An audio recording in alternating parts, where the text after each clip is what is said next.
Hi, everyone. Welcome, everybody. I will just wait some more minutes for people to join, and then we will just start. So just a couple minutes, and we will get rolling.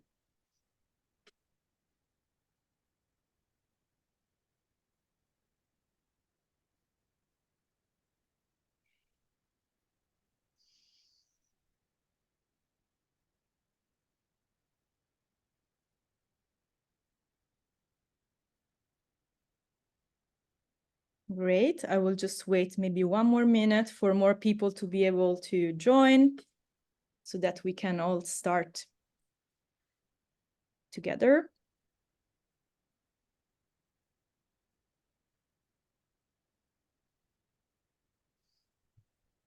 Okay, I think without further ado, I will just start the webinar, and then as people keep joining, we still have some minutes before the panel actually starts.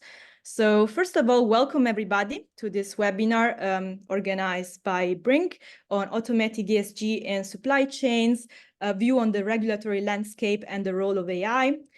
So in today's digital panel, because it's actually a panel discussion, we will address the very burning topic of this whole discussion around ESG regulations with a focus on supply chain, and in particular on supply chain risk management.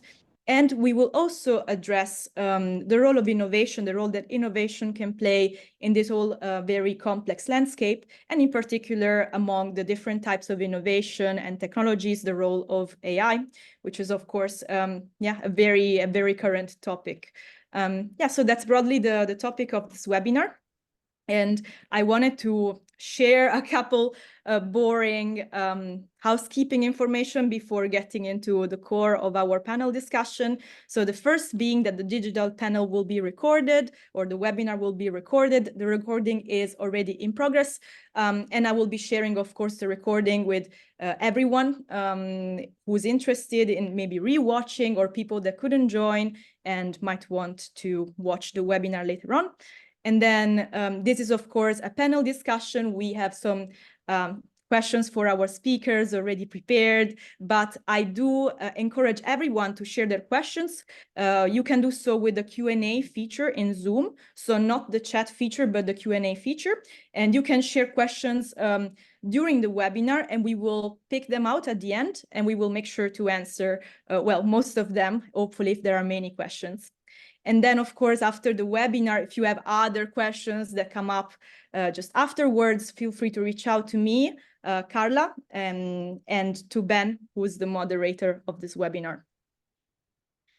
And without maybe further ado, I also wanted to welcome our panelists today. So just maybe to quickly introduce myself, I'm Carla. I am Growth Marketing Manager at Brink. And today for our panel, we have some very, let's say, a very diverse set of speakers.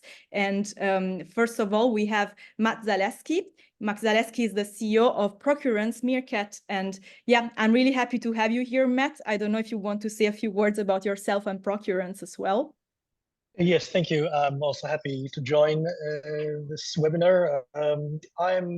We've started Procurement as consulting professionals. So my background is in procurement consulting. I was dealing with supplier management, supply chain risk management when it still wasn't that cool. So started about 15 years ago, and I'm very happy to see it grow and become prominent. Because very often in the older times we had problems with procurement professionals not being interested in supply chain risk management. They said it's too vague. Where's the return on investment? How do I manage that issue? And now we're here where everybody's interested in the topic and becomes a very hot topic. So I'm very happy to join the panel. Thank you, Matt. And I do hope that we get lots more concrete in this webinar, and we give some answers actually on some very important topics. Next up, we have Professor Julia Hartmann, who is actually, I'm very happy to have you here. Julia, you're a professor of sustainability management at EBS Universität. Do you also want to say a few words about yourself and your work? Yeah, maybe a short one. Thank you, Carla, for inviting me to this webinar. I've been researching supply chains and sustainability for more than 15 years, I would say. And I have been studying topics such as, the risk that accrues to focal firms if they don't manage the sustainability of their suppliers, the benefits that accrue to them, and how all of this implemented in the supply chain, but actually also a lot, and long before there had been any regulation, about how do you actually disclose what you learned on your supply chains to the consumer without risking to end up in the realm of greenwashing accusations. So I'm happy to share some of those findings with you.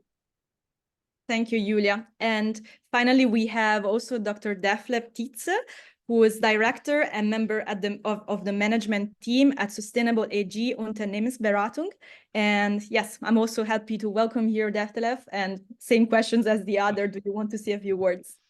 I say hi to everybody out there. Thanks for joining and thanks for having me. I have all I can bring to the table is 20 years of consulting experience in procurement and supply chain management. And with this topic, I also started to engage in sustainability. And today I'm totally focusing with sustainability topics, also around procurement, supply chain management.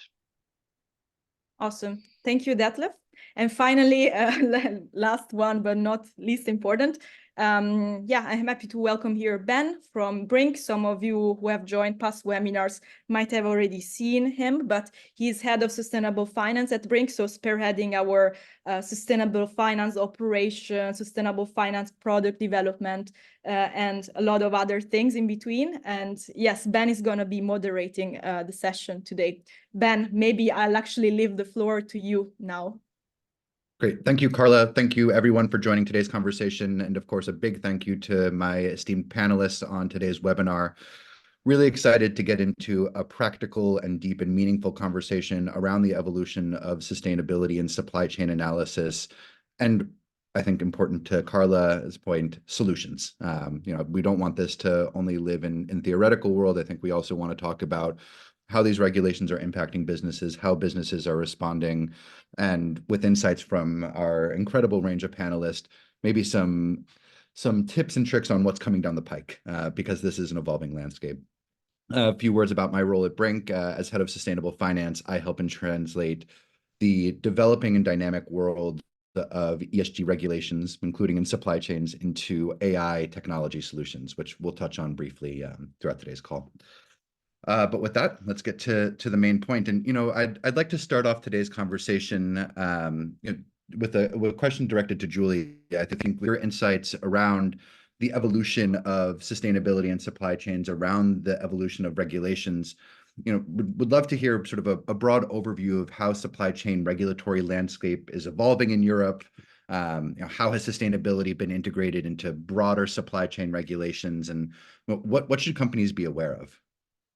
Yeah, so the European Union and Europe in general are probably some interesting cases, because you have a couple of grassroots regulatory initiatives that happened in different countries, which have adopted versions of supply chain regulations. And you also have regulation at the level of the European Union. So one of the countries that actually had one of the earliest supply chain regulations was the United Kingdom, with the establishment of the UK Modern Slavery Act back in 2015. Then there had been other countries. So France has a so-called Loi de Vigilance, which is also a supply chain regulation act.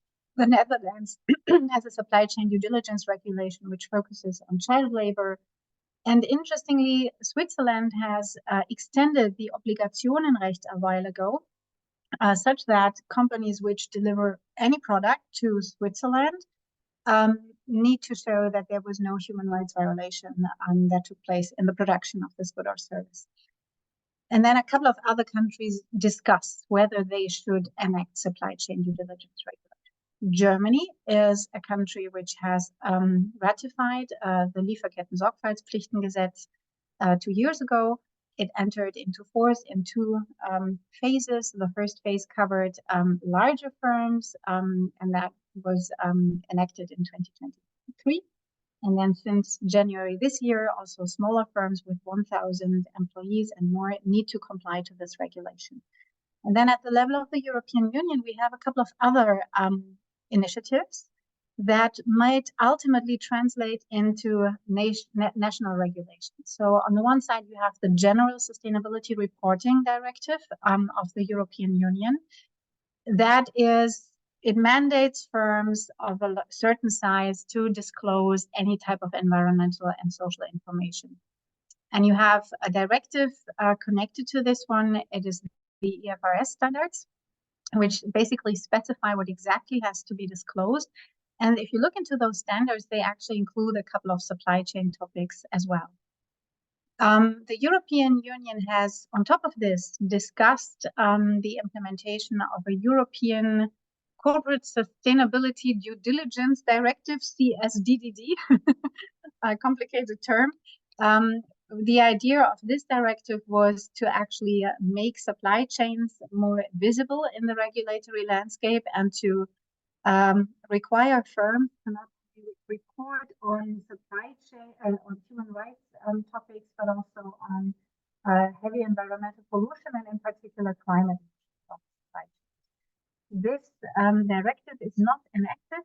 The European Council is about to discuss this one or to take a decision. At the moment, Germany opposes or basically says we are not going to vote. We will vote with abstention. And at the moment, this one is pending. But that is sort of the regulatory landscape. Blanket with a couple of initiatives on reducing greenwashing, digital product passports, and the like. And you have a whole soup of things coming on organizations. No, thanks, Julia. That was a really helpful overview. You know, I know you're not a fortune teller, but what do you think is going to happen with CSDDD? Well, you know, if you would ask me, what are the best instruments? So I said in the beginning, I study those supply chains for a long time, and we have two types of companies, as in any topic. Yeah, so you have a couple of firms who really take this very, very seriously. They do this from the bottom of their hearts, but the point is these companies incur a cost. An implementation cost, it's work intensive, it requires them lots of effort, and they can't pass on those costs to their clients. Now, on the market side, these firms are in competition with those firms who don't care or do, you know, a little bit, but not more than what they really need to. Those can actually compete at lower cost structures. And there is now a debate that some firms think this is unfair and that there should be more regulation to actually set a level playing field for everyone. The point is, however, the regulator has a number of different instruments with which he can incentivize a certain type of behavior.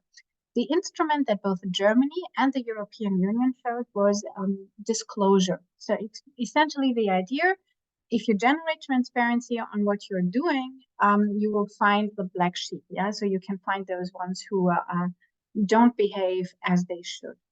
That is an instrument which has a number of advantages and disadvantages. The advantage is it leaves firms the freedom to figure out how exactly they're going to achieve the goal of ensuring that human rights are not violated in the supply chain. At the same time, and that's a clear contra, it also means it's a lot of work because you need to make this disclosure on an annual basis on a moving target. Yeah, so supply chains change every day. You need to disclose and report a lot. You need to track lots of information to find maybe this one supplier where you have a problem where that occurs. Other instruments might have been considered, but the legislator actually found that they are very difficult to implement. I will just briefly mention what the United States decided to do. The United States decided to have an import ban on products that come from certain regions, and those regions are identified as high-risk regions. What happens in the United States now, you have at the customs piling up of solar panels and other types of materials because it's unclear whether indeed those products have been manufactured without slave labor having occurred there. You also have a problem from the economic side because the businesses, they have paid for those materials. They are actually waiting for those ones to get them to their customers. So they have chosen a stronger, less burdensome instrument here, but the problems are different than the ones that we will expect. Now, you ask me the fortune teller. I think we need to ponder on if there's a more effective way to secure human rights in the supply chains, but I think regulation will be something that won't get away in the next years. Perfect. Thanks so much, Julia. Well, we'll have to reconvene in a couple of years and see where all these regulations have gone. I think it's a really good segue to ask a bit to Matt. Julia's just given a very helpful overview of this constellation of regulations. Would be great to hear from your perspective, how are businesses responding to the regulations? How are they sort of taking them on? Do businesses think that this is going to be supportive, or is this just another, regulatory burden coming out of Brussels? A quick answer is slowly. It takes actually the bigger the company, where you think they have a lot of resources at hand, they are also the slowest to do something. But we're moving in the right direction, because before you had the sustainability departments, which worked totally parallel to procurement, and there was duplication of effort. One of the reasons is, of course, procurement always thought about sustainability as an extra chore, as an extra cost, without thinking, hey, that gives us a more incentive to gather the data and reuse it for procurement purposes as well.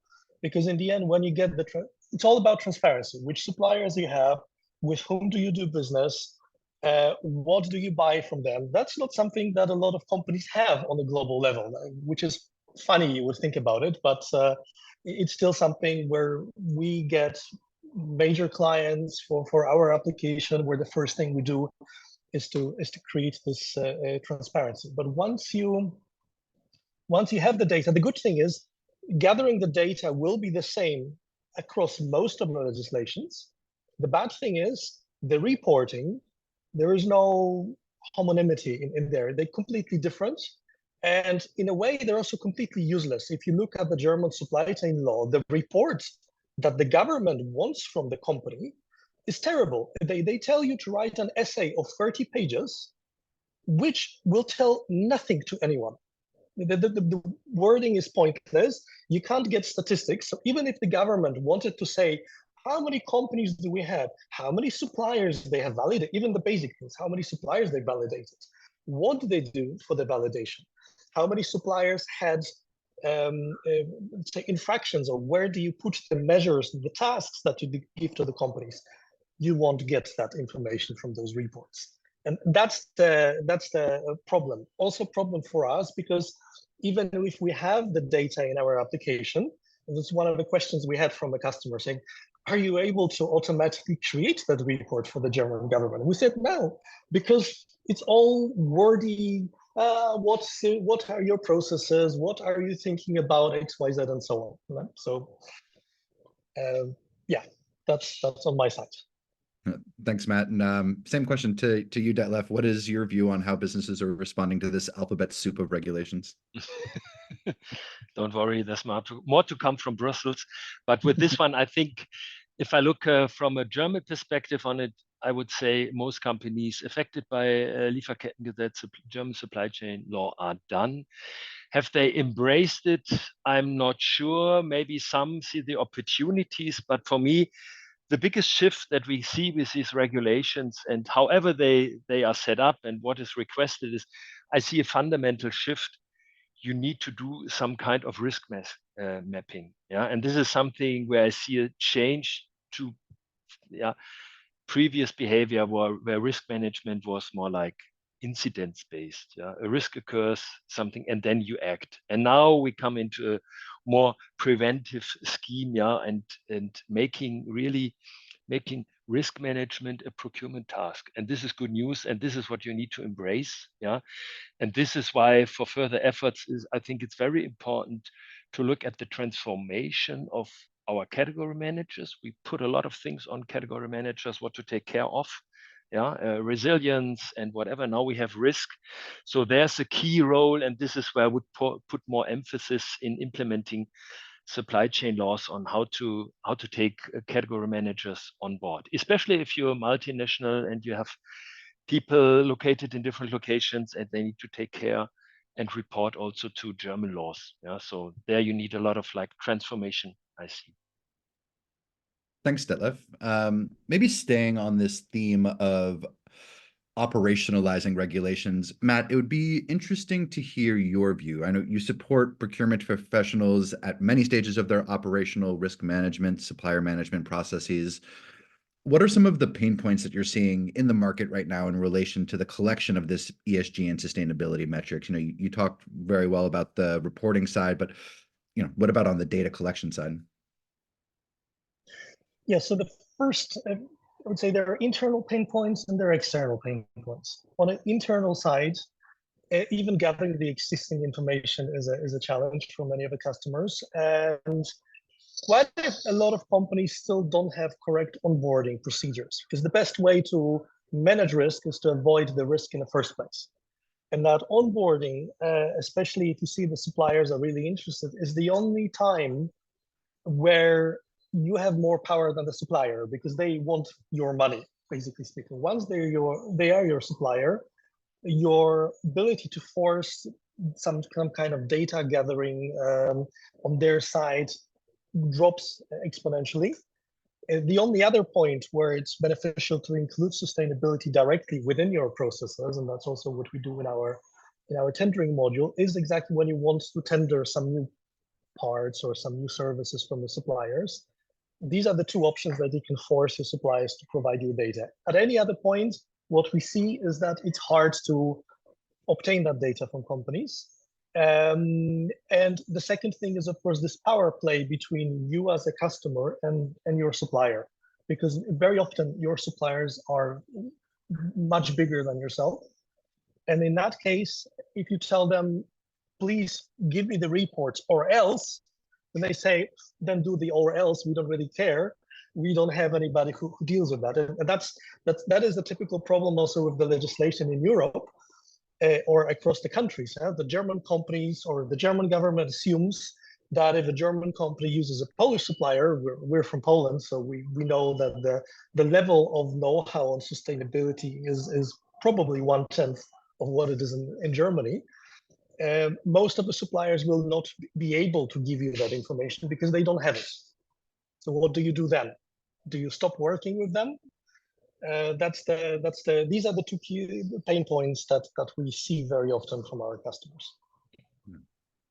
Certainly big pain points. Julia, would actually be interested to hear your perspective on whether the regulatory regimes or the bureaucrats building the regulations have a focus on some of these data gaps between suppliers and corporates. How are the regulations thinking about lack of access to data, anything around proxy data? I'm just curious what your view is on that. Yeah, well, I don't want to say they are ignorant. They actually, what they want to is they want to really make sure that certain practices do not happen. And if you want to make sure that something doesn't happen, you need to be very inclusive.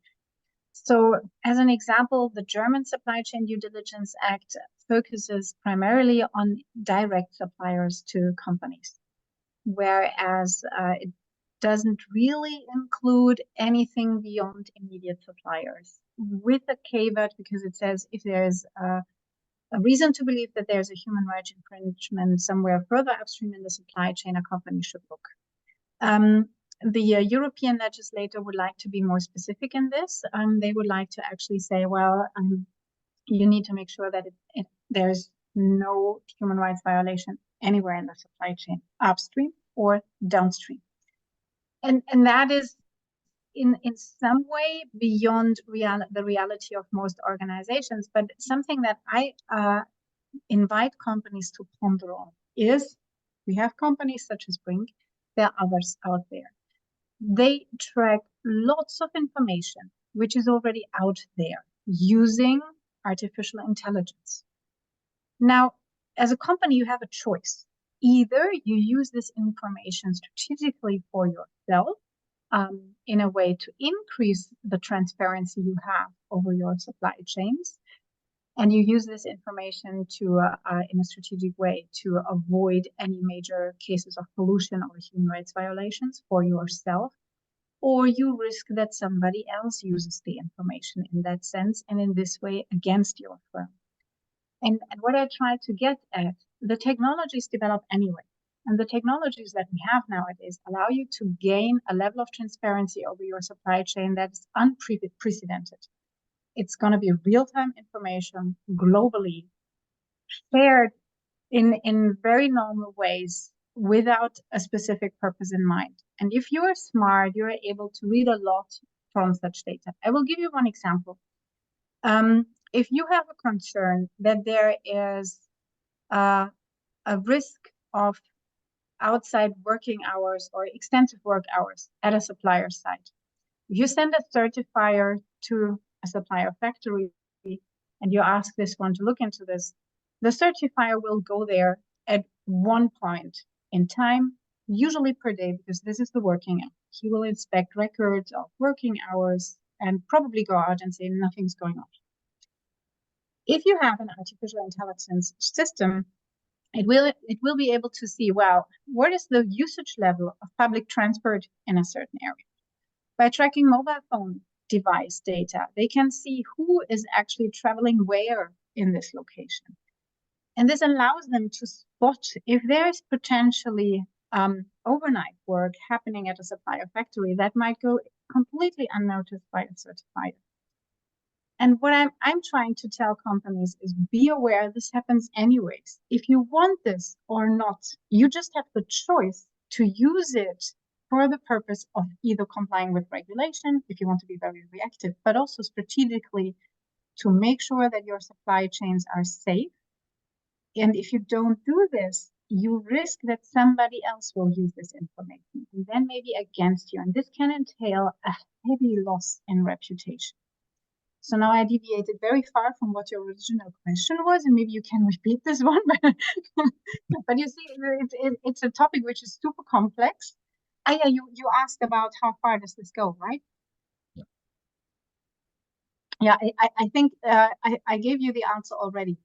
From the way in which we use instruments in supply chains nowadays, we have a tendency to look into our IT systems and the interconnections that these IT systems have with suppliers. That prohibits full transparency and traceability of supply chains. The technology itself is already there. It would allow much more opportunities, but we don't tap on this possibility at the moment. So we could, and maybe the legislator pushes us to do that in the sense, even though that might be an unintended consequence. No, I really like this idea of, the data is out there. If you're not using it, somebody else will use it and very much could be against you. So, there's different approaches that you can take towards data, but recognizing that you're not the only ones who have access to it, I think is really critical for businesses to understand it. And Detlef, I see you shaking your head. Yeah, I would be interested in your perspectives on the direction of travel with regulation and how businesses are responding. I think coming back to the data collection, I think what we see today is that many organizations, supply chain organizations, procurement departments go out and collect data from different suppliers, and suppliers are just overwhelmed by different requests. I think this is a key challenge, and for them it's really annoying to get different requests from different customers, in a different way structured. So this is where technology can help us, in collecting data and make it available for a larger range of users, so to speak. And this is where we need some safeguarding of competition law to enable data and information sharing, which is not used in a competitive manner, which is like basic data. So this is where we can leverage data. This is about data collection. Then coming back to my point of transformation, working with data. So we need to train category managers and the responsible risk managers to work with the data. Not only for the report, like Matt said, like doing a long report, but working with the data and take benefits out of the data that we have on hand and learn from it, make comparisons. And this is where I see a longer way to go to really integrate the collection of ESG data into daily routines of supply and risk managers, and to discuss it with the suppliers. And in this way, also Matt said, it might be different in other countries. So we face a lot of problems with onboarding smaller suppliers into technology platforms, for risk sharing. So this is where we still need some manual ways some offline ways to manage that for the time being. But this is online. A key challenge. You don't need to have them offline. You just need to have a proper platform online, and still a lot of companies don't have it. But of course, where it helps a lot with this automation, like solutions like Brink, is it helps. It actually helps more the suppliers than the end customers on that level, because then suppliers can point to the right documents and it says, okay, let me parse my data and try to answer automatically the questions from the customer. On the customer side, it's not always that easy. Even looking at your demo on your website from Brink, because it's really great. It shows how technology has evolved. But the problem is, whoever's report you've selected in there is no content in that report. So when you see the summary that was generated by you, it also has no content. That's a typical problem with sustainability data altogether. There's a lot of blah, blah, blah, blah. And if you really summarize it, you don't have any meat on the bones in there. But maybe to give some practical points, because that was also the point of this presentation. I don't particularly agree with Julia. I think that the scenario that you've presented is science fiction at the moment. It's just maybe in 50 years it's gonna be there. Especially that we're talking, problems with a factory. It's not going to be in Germany. It's not going to be in Poland. It's going to be in a country where the buses, you don't really know where they are in the first place. But what practical steps you can make? First of all, and that's a lot of things, nobody actually asks for that information, or very, very infrequently, is that the suppliers provide you not only their website, because that is sometimes being asked during onboarding, but they also provide you their social media handles, Twitter, LinkedIn, and so on. Because the problem is, with a lot of companies, they have very generic names. Companies like Brink, where it's a special word. You can, if there are any violations on their side, you will be able to find it. EVS, if university violated something, you'd still find the relevant information. But if your company is called Mechanical Gears Incorporated, there's going to be a deluge of information out there. You're never going to find the right information, even with artificial intelligence, because it won't be able to know what to look for. Yeah, so definitely ask your suppliers for their social media handles as the first item. And then, of course, what we do is, seeing the points that a lot of suppliers don't want to answer any information, our customers simply use existing data providers like EcoVadis, like Integrity Next, like Risk Methods, to be able to quickly get on board with the process. So instead of doing everything in-house, they try to outsource that work to third-party providers, with the problems that they bring with each other. Because even companies like EcoVadis and Integrity Next, they have a very limited range of suppliers that actually have profiles on their pages. And again, if you go to countries even like Poland or Romania and so on, there are a lot of white spots in the coverage, and you run into the same problem. How do I encourage the supplier to sign up to those platforms and provide that information? And on top of that, you don't actually know why the score is the way it is. Because at least the benefit of doing that in-house with your own platform, you have your own scoring mechanism, and it's not a black box. EcoVadis, Integrity Next, they simply tell you there's something wrong. They might give you a few details, but it's not good enough to determine what do I do next.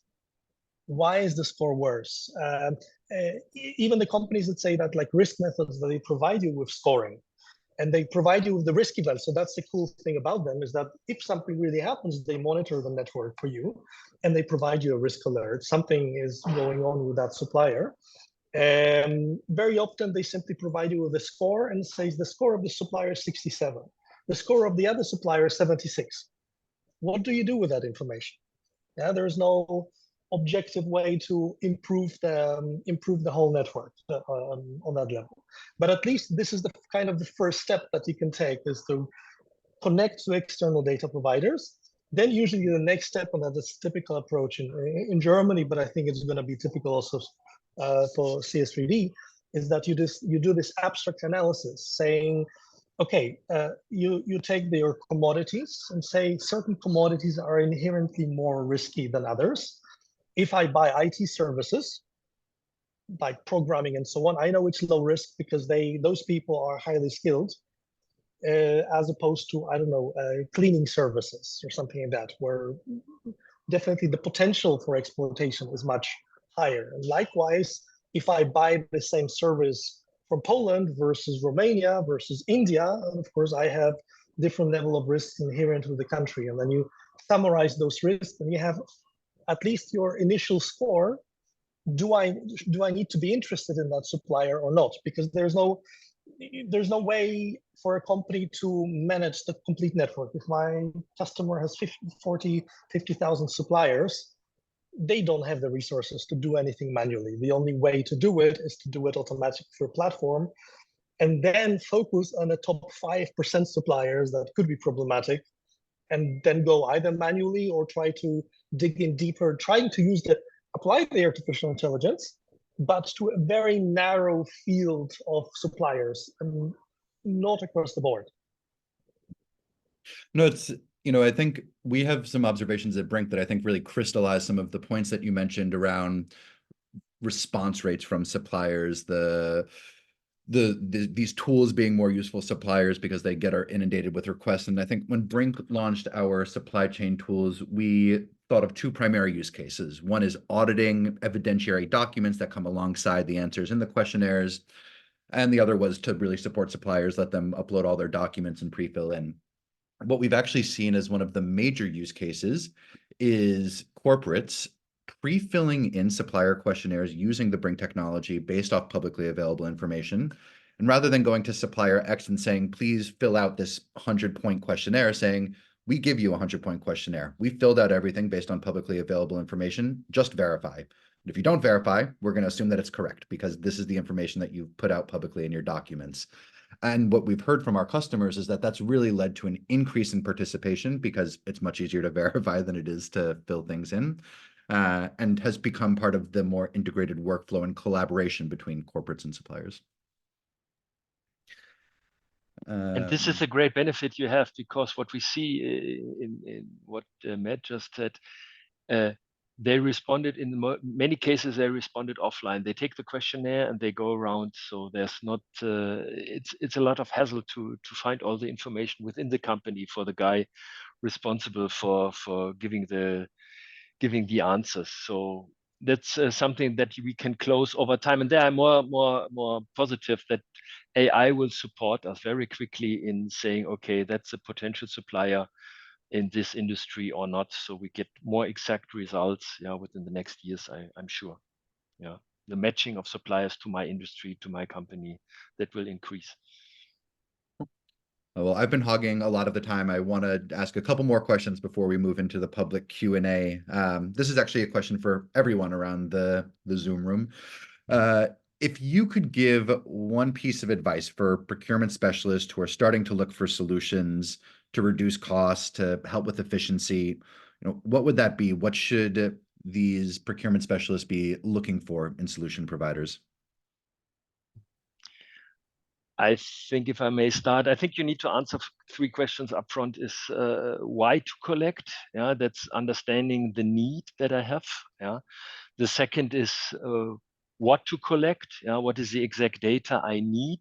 Yeah, and then the third one is how to collect. That's the way how to do that, how AI can support me. And then if you have answered this question at the beginning, I would say you need to take a look at your tool landscape and be very careful before adding too many tools. Yeah, for each solution or for each question, one tool, you need to look for transferability of data. Yeah, how can I get data from one solution to another? How can I interconnect data? I think this is, or integrate data into core systems. I think this will be very important for the future, because procurement people, category managers, they love to have single sign-ons, and that increases the willingness to work with the data instead of logging into too many systems.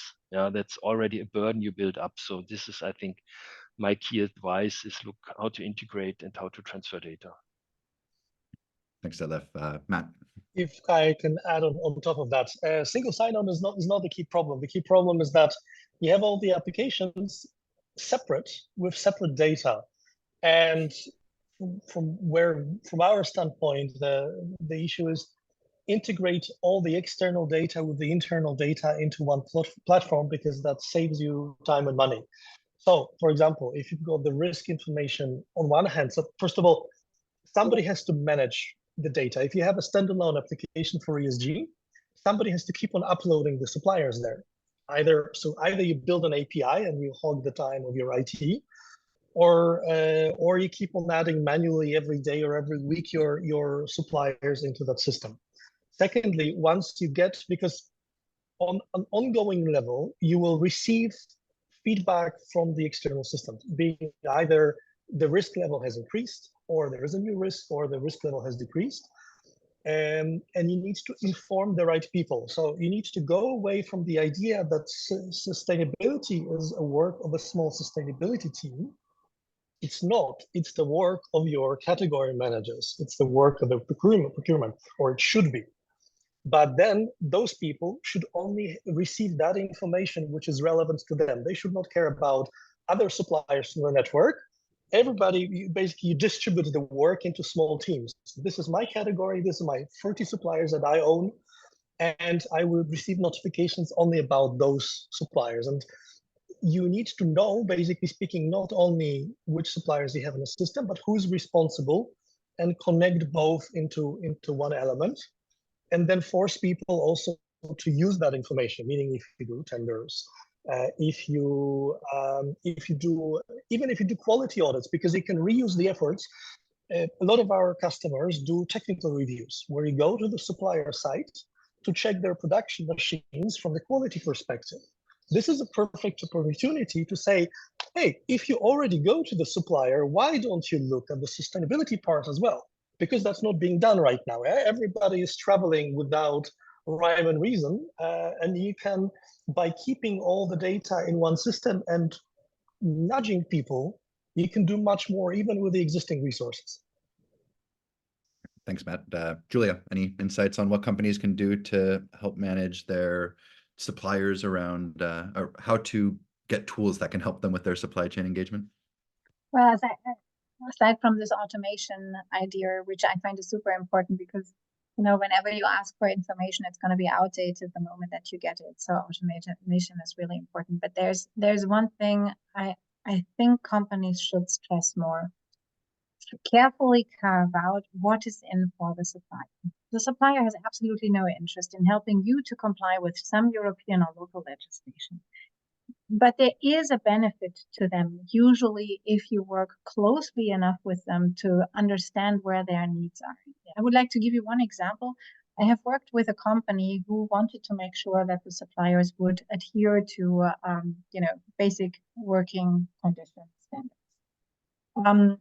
And they felt that there was simply no open ear on behalf of the supplier to follow through.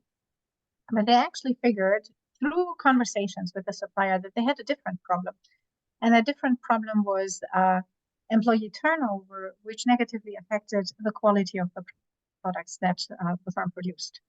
So they actually started to embed everything that had to do with working conditions in this context of what's the impact on quality that you're going to have. Yeah, so if you retain employees, you have more stability, it improves the quality, but you can increase the employee retention rate by making sure that the employees feel well. So there are a couple of levers you can push. And there are other ideas out there, different ones. Yeah, very different depending on what it is that you're currently working on. But if you just expect your supplier to be compliant, the carrot is just not there. So make sure the supplier also has a benefit for this. And if you start to think from that side, you will have them on board to actually support you in this endeavor, and not to act against you. Great.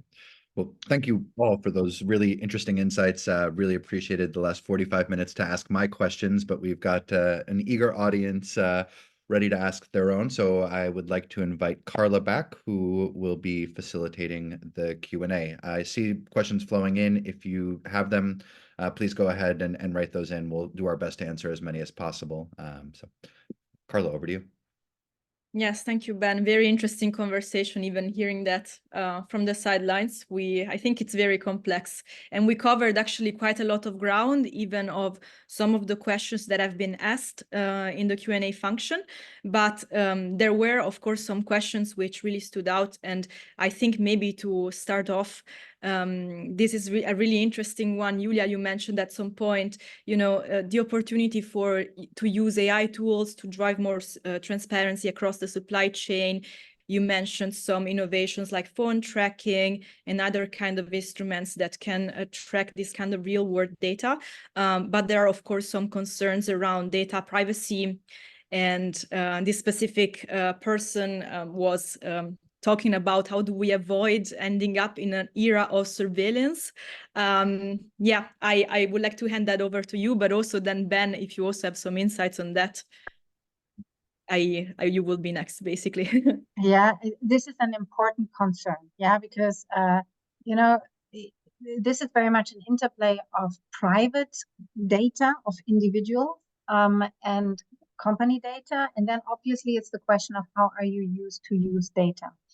And there is not yet an international agreed upon standard, but there are a couple of working groups, including in Europe, which actually try to find a balance. So their ethical use of AI, something like this. They actually try to figure out what are the parameters under which one can use certain pieces of information. That conversation has started. It's not yet at an end, and it's clearly one that we need to have in order to push forward on.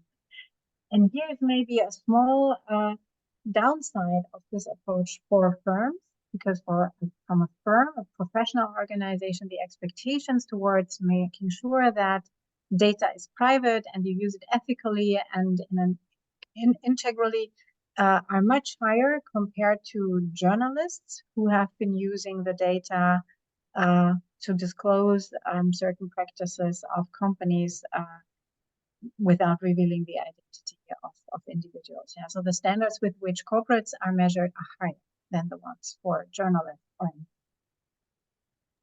Thank you. And Ben, I mean, we engage a lot, I believe, with the topic of data privacy at Brink, even though we don't track, we don't do phone tracking or anything like that. Can you share a little bit about that? Of course, I think the core issue here is that there is a misalignment behind terminologies. AI and ESG don't mean much in and of themselves. Those are catch-all terms for a million things. ESG is a risk framework. It's an impact framework. It's a regulatory framework. It's a communication framework.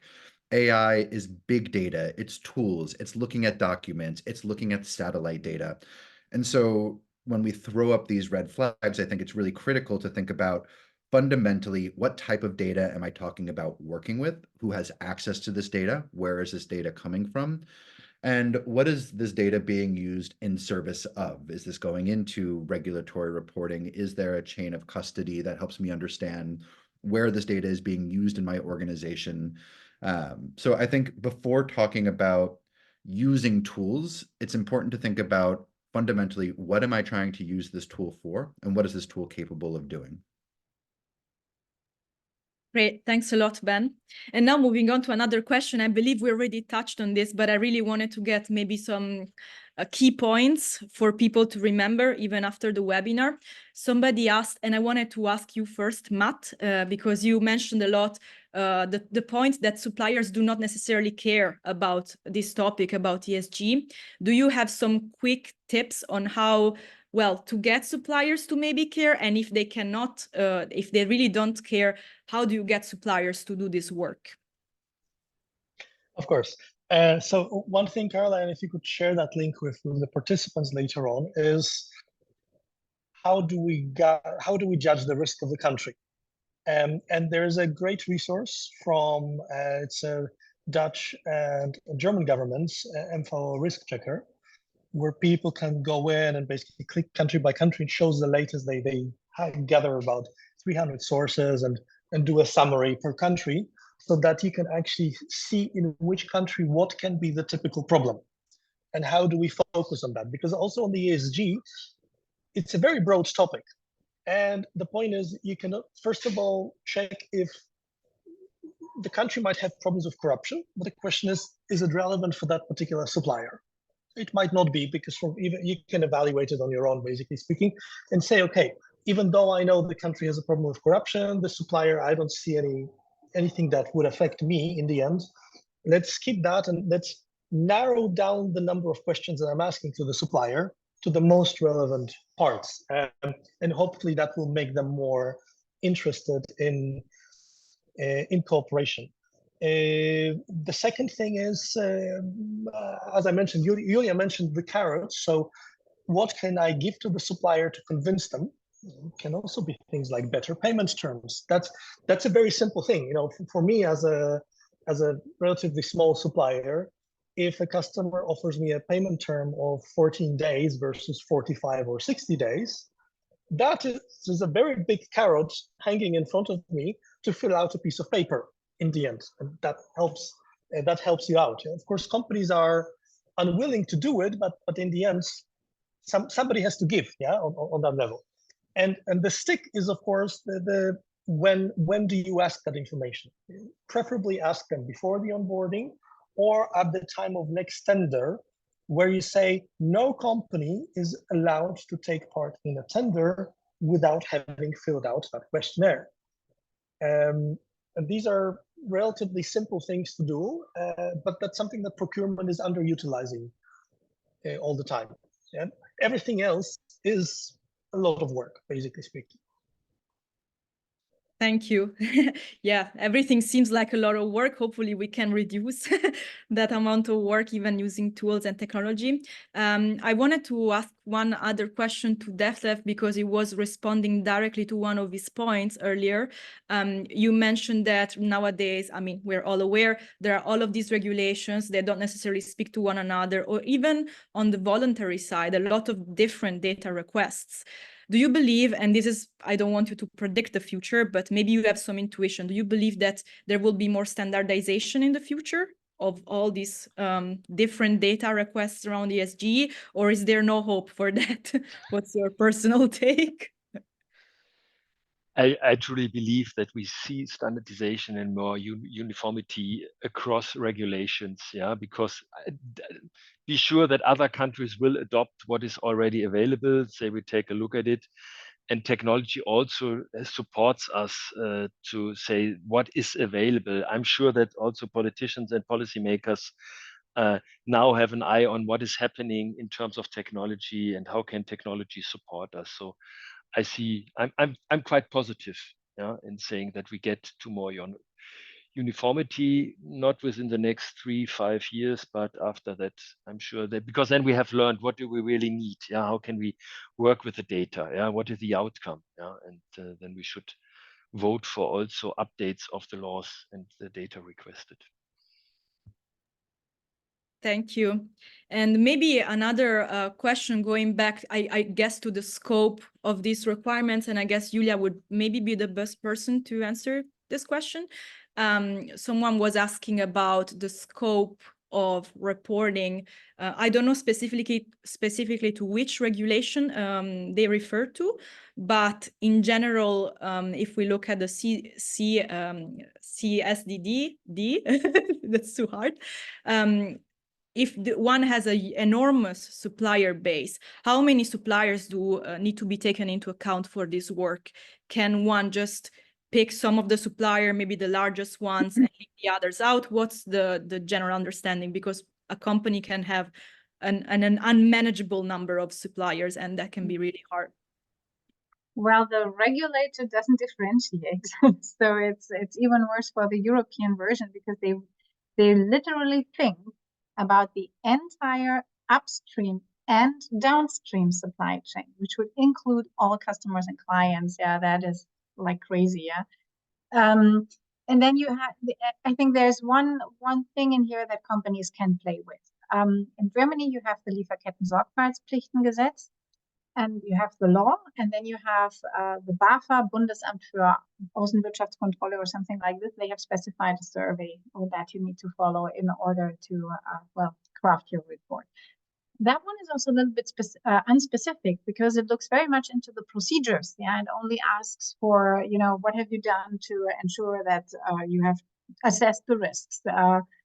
How have you verified the information, something like this? And did you spot any violations? And I think they might not forcibly intend this, but I think it is not wrong to adopt a staggered approach and say, well, I started with the ones that are most important. I had the resources to do those ones. There are now 1,000 left, which I'm going to do next year. I think this would be feasible. Although I'm not a lawyer who could say for sure, but to me, the terms in this survey allow for quite some flexibility. Great. So there seems to be a lot of open questions still, even in the, let's say, regulatory, in what's written in paper. Yeah, maybe we just have a little bit of time left. There was one question which I thought was really interesting because it's about giving some advice actually to someone who would like to be involved and maybe start working in this space, specifically a young professional who would like to start maybe their career in ESG regulatory monitoring. And the question is about how do I stay up to date with all of these regulations? What are the best things or easiest things that I can do there? I don't know who wants to take that question. Actually, it's open to everyone. Maybe you can start from Julia. I can quickly start. Actually, you can use AI for that. Namely, you go to ChatGPT and keep on asking questions, because now it can also do the Google search for you in the end. And that's the easiest way. And to be honest, that's how most people deal with the issue. They either do the Google searches or use the AI to keep abreast, or join groups on LinkedIn, for example. Because of course, if you don't sit in the, I mean, that's how professionals also get their information in the end. And I think it's good to follow tool providers like Brink because they regularly update their customers, what is happening, what do solutions provide, which is a twofold win. Then you know more about regulations coming up, and then you know what technology is able to do. So this is, I think, another domain where you need to collect knowledge. If you want to do ESG monitoring, okay, how can technology support me? What is the right tool? Yeah, where do we have blanks in our systems, and which is the best tool to close the gap? Yeah, so watching tool providers and their evolving over time is also a good way to stay up to date. Maybe last one from I love the question because it shows me that there is dedication, and that is so nice. I think looking on the compliance side is just one part of a continuum. Yeah. So for me, this really moves from what do I have to do to this, where do I really want to achieve something, and what could this be, which would be the more proactive way, best practice looking. And my invitation would be to focus on the best practice part and seek to make a contribution there, which would really move beyond just being compliant. Maybe just to add one more thing. So for a relatively easy way to stay abreast, there are two events in Europe that come to mind. It's the Digital Procurement World in Amsterdam to see where the tools are, and in Germany, the e-Solution Days organized by BME. And if you go to any one of those, just look at the providers, that gives you kind of the state of development at the moment. It's a good advice. Very good. And I think my view on that would just be sort of consolidating down, read, network, talk to people who are in the industry, and maybe controversially, because I'm writing a lot of these articles, don't just listen to talking heads and thought leaders. Go and read the source material. These are evolving worlds. People have different viewpoints on what these regulations mean. Sometimes they will be correct, sometimes they won't. You will get no better opportunity to fundamentally understand what is happening at the regulatory level than reading the regulation itself. It is boring, it is dense. The European Commission does not think about pleasure of reading when they draft their legislation, but this is how you'll understand the mechanisms of how everything comes together. Read the frequently asked questions that they come out with. You'll understand the intentionality of what these regulations really mean, because there's one thing that is the letter of the law, and there is something very different, which is how that letter of the law is interpreted and how it comes to life. So understanding intentionality behind ways that the regulation is drafted, I think is really critical to understand the current requirements and where we're heading. Great. Really great. I think closing word for this webinar. Before leaving you, I just wanted to share maybe a few words about us, about Brink, who organized this. And you heard a lot about what we do with AI, but I just wanted to share, if you're interested in trying our tools, you can do so even for free. So you can scan the QR code, or you can input the URL, and you will be able to try them and just give it a go and see if there's something that can work for you. And then in general, I wanted to say there will be more webinars coming up on this topic. And if there is any topic that particularly interests you, do let us know, because we will maybe make sure that in the next session we cover it in one of our questions, or maybe we can even focus a whole event around that. And finally, I wanted to, of course, thank the speakers for their super interesting insights and points, and for their availability to join us in this conversation. You did mention a lot of resources. So if later on you want to share the links with me, then I can also circulate them among the participants, because I think there are some very good resources that they can tap into for their knowledge. So yeah, thank you, everyone. Thank you. Bye. Thank you. Bye-bye. Thanks. Bye.